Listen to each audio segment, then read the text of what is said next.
आपने देखा होगा नेपाल और चाइना में एक अफसोसनाक सैलाब आता है और जो ग्लोबल वार्मिंग की हम काफ़ी अरसे से चर्चा कर रहे होते हैं, शायद अब वो वक्त आ गया है कि हम उसको सीरियस लें। हमने देखा है कि इतनी टेक्नोलॉजी होने के बावजूद कोई वार्निंग नहीं आई, कोई फोरकास्टिंग नहीं बता सकी कि इस तरह का खौफनाक सैलाब आ सकता है। तो क्या इसकी खबर है और क्या और भी ममालिक इसके खदशे में हैं? प्लीज़ बताइएगा, शेयर करें कुछ हमें।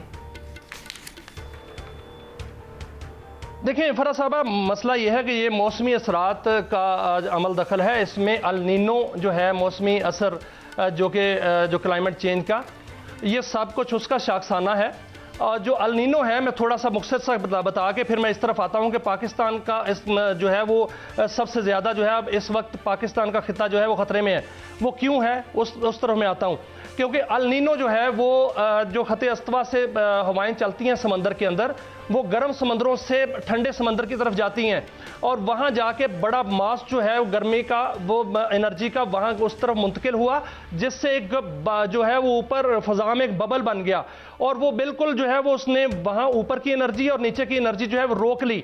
ये कहा जा रहा था इंटरनेशनल जो एक्सपर्ट्स हैं क्लाइमेट चेंज के, उनकी तरफ से कि अगर तो ये तहलील होता है तो जो मूनसून होगा वो बिल्कुल नॉर्मल होगा, अगर ये तहलील नहीं होता तो साइक्लोन्स आएंगे और इस तरह की झीलें जो हैं वो फटेंगी। आप देखें ये जो इलाका है जिसको हम तिब्बत का इलाका कहते हैं, जहां से ये एक डिज़ास्टर आया है, इसमें तिब्बत है, नेपाल है, लद्दाख है, लेह है, स्कर्दू है और सियाचिन ग्लेशियर है। ये एक पट्टी बनती है पूरी, और नेपाल से लेकर वहां तक, तिब्बत से बल्कि लेकर वहां तक अगर देखा जाए तो इसको दुनिया की छत भी कहा जाता है, इसको वाटर टावर भी कहा जाता है, जो पूरी दुनिया को नहीं, आधी दुनिया को बाकायदा पानी जो है वो फराहम करता है। सियाचिन ग्लेशियर जो है वो दूसरा बड़ा ग्लेशियर है। जो इस वक्त नेपाल में जो चीज़ वहाँ डिज़ास्टर आया है, ये 2010 की जो है वो याददाश्त जो है वो आपने वो याद कीजिए, जो दरियाए सिंध में जिस तरह सैलाब आया था 2010 में, ये उसी तरह का जो है फिनोमेना है यहाँ पे।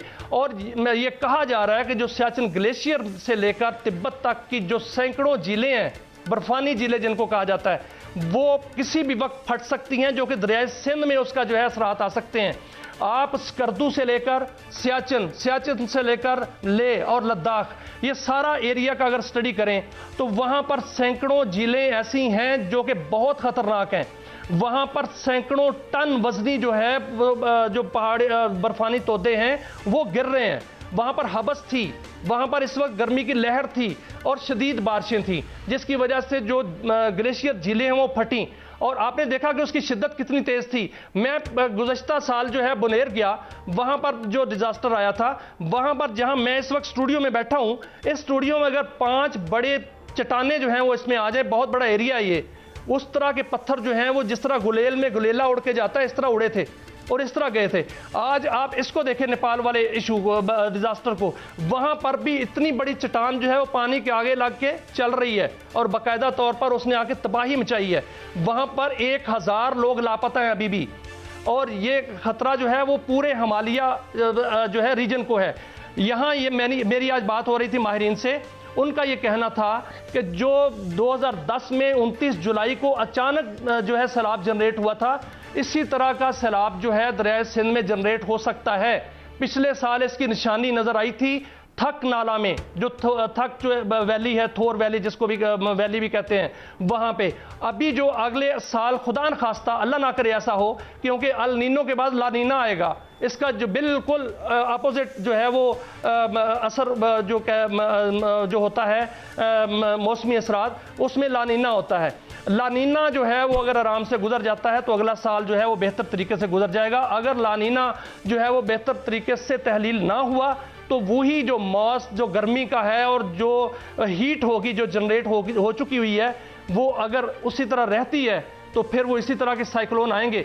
और सारे का सारा इलाका तो यही है ना, तिब्बत है, नेपाल है, लेह है, लद्दाख है और सियाचिन है और स्कर्दू है, और ये पूरी पट्टी जो है या नेपाल की तरफ गई है ये डिजास्टर, या ये इस तरफ जो है पाकिस्तान की तरफ आएगी, क्योंकि यही जो है वो जिसको कहते हैं लोअर राइपेरियन एरिया, तो यही है, इस तरफ ही आएगी। तो इस हवाले से मेरी आज बात हुई कि क्या इससे कोई बचा जा सकता है।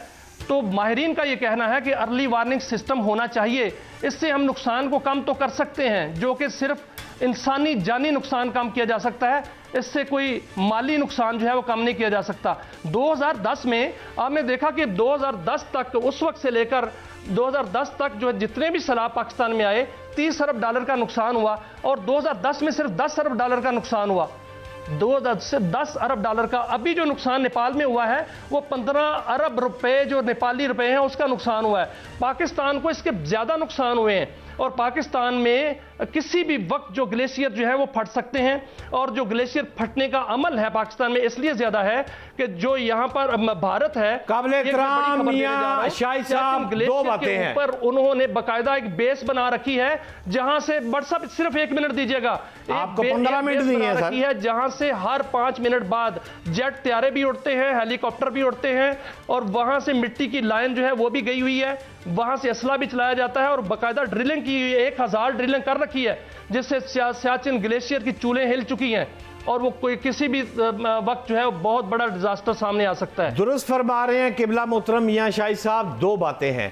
पहली बात यह है कि वज़ीर आला पंजाब मरियम नवाज शरीफ को नोबल सस्टेनेबिलिटी ट्रस्ट जो है 2026 में शिरकत और खिताब की दावत मिली है, मेडल मिल रहा है मरियम नवाज साहिबा को, और ये मेडल जो मिल रहा है उनको वो पंजाब की माहौलियाती पॉलिसी, स्मोक और फ़ज़ाई आलूदगी के इक़दामात, जंगलात, जंगली हयात के हवाले से ये हांगकांग में हो रही है। ये पाकिस्तान के लिए इज़्ज़त की बात है। मैं खुद भी गया था, यहाँ पर एक सिस्टम बाज़ाब्ता पंजाब में बन चुका है, और उसमें ये सारा NST अवार्ड जो है इसी सिलसिले की एक कड़ी है। उस सिस्टम में बाज़ाब्ता तौर पर अगर कहीं आग लग जाए पूरे पंजाब में, तो वो बाज़ाब्ता स्पार्क हो रहा है, और वो नासा के साथ रिलेटेड पंजाब ने किया हुआ है।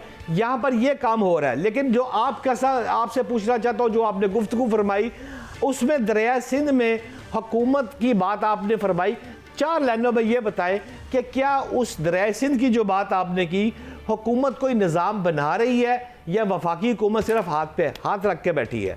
मियां शाहिद साहब, कोई निज़ाम नहीं बन रहा भट्ट साहब, ना दरिया सिंध में बन रहा है, ना दरिया चनाब में बन रहा है, ना दरिया झेलम में बन रहा है, और ना ही दरिया सतलुज और रावी में बन रहा है। कोई निज़ाम नहीं बन रहा। जब तक तजावज़ात को हटाया नहीं जाता, जब तक जो बॉटल नेक्स हैं उनको ख़त्म नहीं किया जाता। बहुत बहुत शुक्रिया आपका, और जाते जाते ही उम्मीद करेंगे जो लापता लोग हैं उनकी सेफ्टी की हम उम्मीद करते हैं, और चाइना और नेपाल के इस मुश्किल वक्त में हमारी हमदर्दी, पूरे पाकिस्तान के अवाम की हमदर्दी उनके साथ है। आपसे मुलाकात होगी इस ब्रेक के बाद।